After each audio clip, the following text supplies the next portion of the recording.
Senin 12 April 2021 bertempat di Aula Dinas Pertanian dilaksanakannya kegiatan penyerahan alat panen atau alat perontok padi atau juga yang biasa dikenal dengan erek kepada para kelompok tani di beberapa wilayah yang bisa ditumbuhi padi.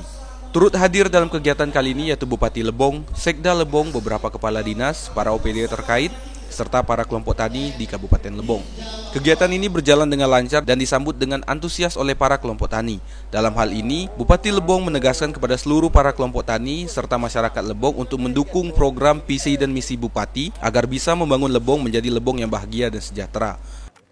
Saya yakin dengan banyaknya bantuan kita berikan, jangankan satu produk yang akan panen berlipat ganda. Jangankan di pertanian persawahan aja.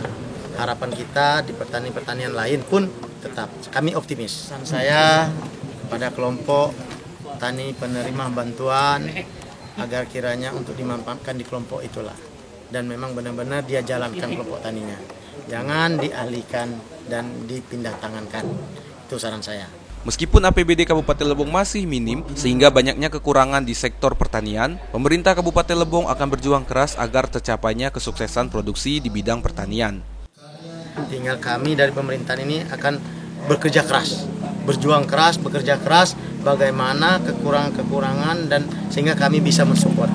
Walaupun dengan anggaran APBD kita masih minim, tapi kita bisa mencari dari sisi-sisi lain, baik DAK maupun bantuan-bantuan pusat bisa mendorong sehingga bisa mensukseskan program produksi pertanian, meningkatkan produksi pertanian. Dari Tubai, Andika Manganang, Lebong TV melaporkan.